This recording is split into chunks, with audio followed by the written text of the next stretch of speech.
सुकून दफनाएगी उस कांच की शीशे को जंगल में। नहर अपने मन की आवाज से ढूंढेगा रूही को और करेगा उसे उस शीशे से आजाद। जिसके बाद रूही ले जाएगी नहर को एक खास जगह, क्योंकि जहां सुकून को यह बात अच्छे से समझ आ गई थी कि जब तक रूही इस घर में है तब तक वह नहर और सुकून के बीच आती रहेगी। इसीलिए पहले तो सुकून फिर से रूही से उसका शरीर हासिल कर लेती है, और जब रूही एक बार फिर से मंदिर में जाकर हनुमान जी की सिंदूर लेने लगती है तभी सुकून रूही के ऊपर कुछ डाल देगी, जिसके असर से रूही मंदिर की किसी भी चीज को छू नहीं पाती, जिसे देखकर रूही को एक बड़ा झटका लगता है। लेकिन वह भगवान से मदद मांग पाती है। इससे पहले सुकून एक शीशे में रूही की आत्मा को कैद कर लेती है और शीशे का ढक्कन लगा देती है। जिसके बाद सुकून फैसला करती है कि अब वह रूही को इस बोतल से कभी भी बाहर नहीं आने देगी। इतने में नहर भी सुकून के पास आ जाता है और यह देखते हुए सुकून एक झटके में उस शीशे को छुपा देती है। जिसके बाद नहर सुकून को रूही समझकर उसे सवाल करता है कि आखिर वह उस समय नहर को क्या बता रही थी कि वह रूही नहीं बल्कि सुकून है।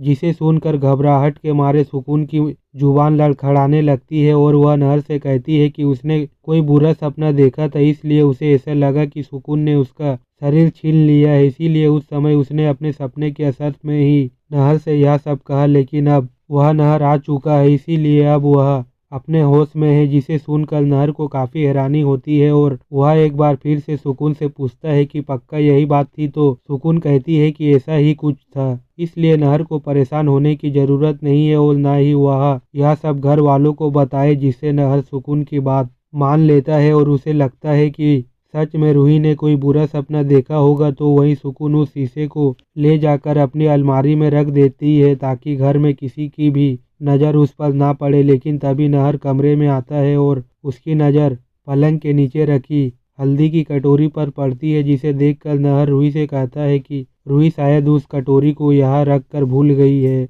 मगर नहर से यह सब सुनकर सुकून नहर को जवाब देती है कि यह कटोरी यहाँ उसने नहीं रखी। जिसे नहर को कुछ गड़बड़ लगती है और फिर जब वह सुकून से कहता है कि क्या रूही ने कल रात घर में किसी को हल्दी लगाई थी, तो सुकून जवाब देती है कि उसने ऐसा कुछ भी नहीं किया। जिससे नहर का शक यकीन में बदलने लगता है कि यह उसकी रूही नहीं है और कुछ देर पहले उसके सामने असली रूही आई थी। इसीलिए नहर सुकून पर नज़र रखना शुरू कर देता है। जिसे नहर देखता है कि सुकून कभी पंजाबी गाने गा रही है तो कभी बालों में गुलाब का फूल लगा रही है। जिससे नहर को इस बात का पूरा यकीन हो जाता है कि वह रूही ही नहीं बल्कि सुकून ही है। इसीलिए नहर फिलहाल सुकून के सामने यह सच नहीं आने देता कि उसे सुकून के बारे में सब कुछ पता चल गया है, क्योंकि नहर यह बात अच्छे से जानता है कि अगर उसे नहर पर शक हुआ तो वह रूही को नुकसान पहुंचा सकती है। इसीलिए नहर पहले रूही का पता लगाने की ठान लेता है और फिर जब नहर देखता है कि सुकून अपनी अलमारी से एक कांच की बोतल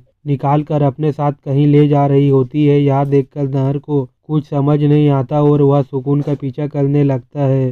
साथ ही नहर का मन कहता है कि उसकी रूही खतरे में है। इसीलिए नहर को इस बात की चिंता होने लगती है। लेकिन जब सुकून घर से दूर एक जंगल में पहुंच जाती है तो वह कहीं गायब हो जाती है। जिससे नहर को समझ नहीं आता कि आखिर अब वह सुकून को कहाँ ढूंढे। इसीलिए नहर को रूही की कई बात याद आती है कि वह अपने दिल पर हाथ रखकर रूही के बारे में जान सकता है। जिसे नहर ऐसा ही करता है और फिर उसे रूही की आवाज़ सुनाई देने लगती है। इसीलिए जब नहर उस आवाज़ का पीछा करता है तो नहर उस जगह पर पहुंच जाता है जहां पर सुकून ने उस बोतल को दफनाया था। जिससे नहर फौरन वहां पर से उस मिट्टी को हटाता है और फिर उसे वह बोतल मिल जाती है जिसमें रूही की रूह कैद होती है। इसीलिए नहर सच में अनजान उस बोतल को तोड़ देता है, जिससे रूही आज़ाद हो जाती है। लेकिन इस बार भगवान के आशीर्वाद से नहर रूही की आवाज़ सुन पा रहा होता है। इसीलिए नहर रूही से सवाल करता है कि यह सब क्या हो रहा है। जिस पर रूही नहर को सुकून की सारी करतूतें बता देती है और फिर नहर को